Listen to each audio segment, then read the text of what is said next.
Hey and welcome back. I'm glad you're watching again. This video is going to be about initial business goals and initial business momentum. And for this video I have an exotic animal here with me. This is Jackson. His name's Jackson. This is a Hog Island boa, and very interesting animal. They're named Hog Island because of the island that they're found on predominantly. It is a boa constrictor. This one's about 4.5 feet long.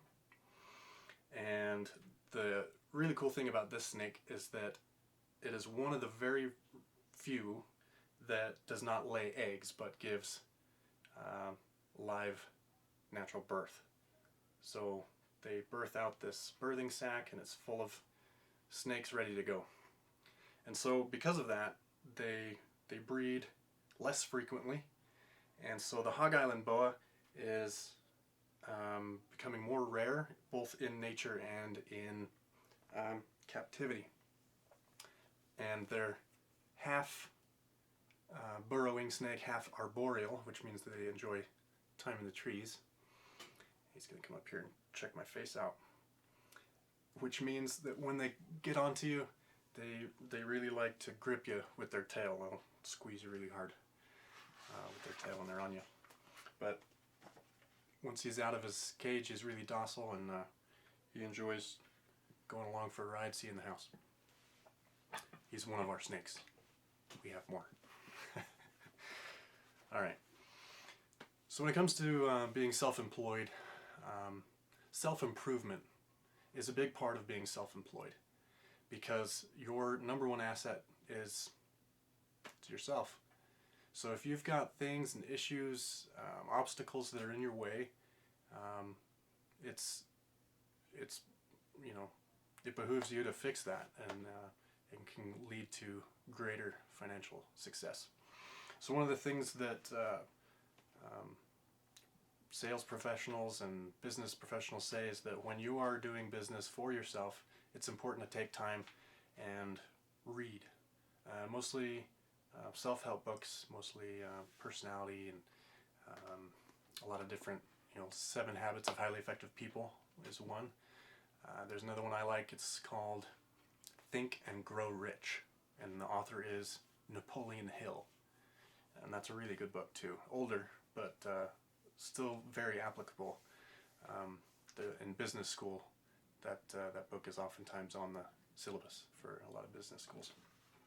Another one of my favorites, I read this when I was 12, and it changed the way I looked at myself. I looked at the brain, I looked at personality, and it's called Psycho-Cybernetics. And the author is Maxwell Maltz. This came out originally in 1960, but then they've got the new Psycho-Cybernetics, and so they've added some things, and they've got a lot more discussion inside the book. Maxwell Maltz was a plastic surgeon, and he was confounded about the way the brain works, because he would have 2 people with some disfigurement, and he would fix that facial disfigurement. And he saw 2 outcomes. He saw that some people would burst out of the closet and become an entirely new, outgoing personality, because this ugly scar or the busted nose was fixed, and their personality just 180 degrees was completely different. And then on the other hand, he saw clients who the disfigurement was fixed, however there was no change in the mousy, hidden, reserved behavior. And as a doctor caring for his clients, he was a little perplexed by that. Why some people show this resiliency and they bounce forward, and then some people would not. And so that led him into psychology, and he became a psychologist. And then after years of study, he wrote this book. And I love this book because it taught me about my subconscious and the power that's found in the subconscious brain. Um, and so I wanted to read an excerpt here out of the chapter. It might not make complete sense, but it's something that I read today, and I wanted to share with you here. So it says, I would argue that the most important psychological discovery of modern times is this discovery of the self-image. By understanding your self-image and by learning to modify it and manage it to suit your purposes, you gain incredible confidence and power. Whether we realize it or not, each of us carries within us a mental blueprint or picture of ourselves. It may be vague and ill-defined to our conscious gaze. In fact, it may not be consciously recognizable at all. But it is there, complete down to the last detail. Self-image is our own conception, of the sort of person I am. It has been built up from our own beliefs about ourselves. These beliefs about ourselves have unconsciously been formed from our past experiences. Our successes and failures, our humiliations, our triumphs, and the way other people have reacted to us, especially in early childhood.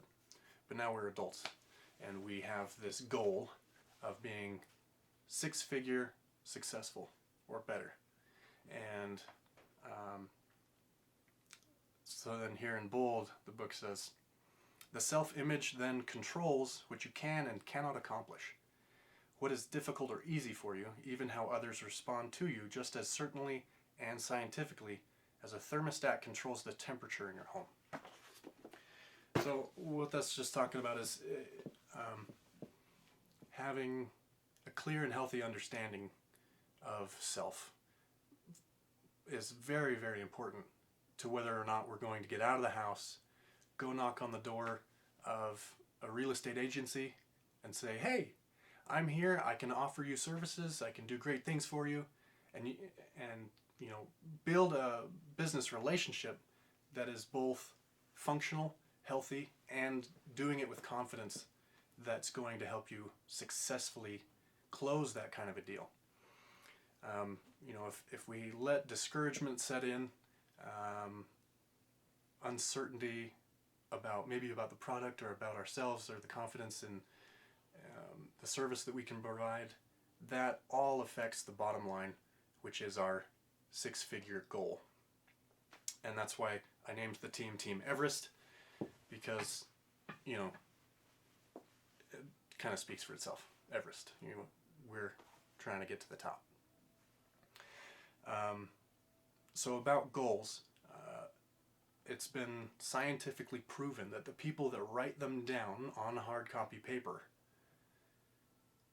achieve them at a greater degree and are more likely to stick to that original goal and see it to its completion. Even though it may not be as grand as the original goal was, those that wrote them down were more likely to see a project to its completion. So what I did in my journal, and journaling is important. Whether you do it or don't do it, you should start. So I wrote in my journal, I want a six-figure income. And using Credit Repair Nerds, I needed to break down that huge goal into smaller bites, acceptable steps that I could take, things that I could do. So, what does six figures look like? I need 200 members on my downline, in my team, that I train, that I work with, that they teach me and I teach them. I need this many real estate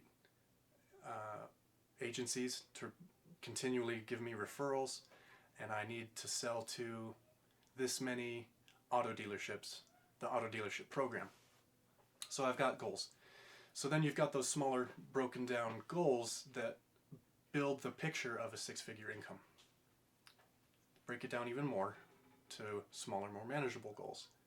In order to have this many real estate agencies in cooperation with me, I need to visit 5 every month. Or above being visited, I need to close 2 every month. And 2 every month at the end of 1 year would give me approximately 24 real estate agencies, each agency having 10 to 15 agents. They would probably provide me between 5 to 10 credit repair referrals per week, and that's being hopeful. Those are hopeful numbers. So if I need that many accounts per month, what do I do each week?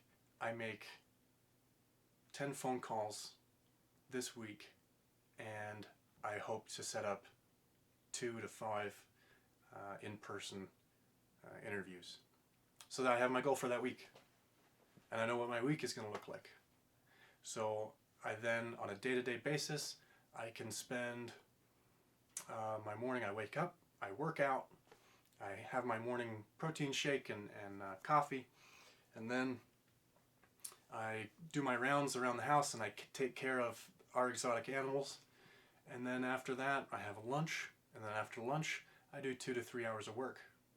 That's me. That's just what my amount of time and what my goals, as I've broken them down, look like. And I want you to do the same thing. Where do you want to be in 5 to 10 years? In order to get that goal, what do I need this year? Divide it by 5 to 10, because that's how many years you've got. And then, so 1 year should look like X, Y, and Z. Each month needs to look like A, B, and C. That means this week I'm making this many phone calls and I'm doing this many marketing activities. So that's your challenge for this week. Write down some goals. Maybe take a photo with your phone and share it in the group and say, this is what I've done. This is how I see things. That can give me a healthy reality check according to your hopes and expectations. The other members of our team could see your motivation and they could do it as well. That way, all of us together are getting our goals down on paper, our expectations in a reality, healthy check, bouncing them off of each other, and we can move forward doing those things that are going to help us get that 6-figure income. I recommend reading 7 Habits of Highly Effective People, Think and Grow Rich by Napoleon Hill, or Psycho-Cybernetics by Maxwell Maltz is definitely one that I would recommend to my team. So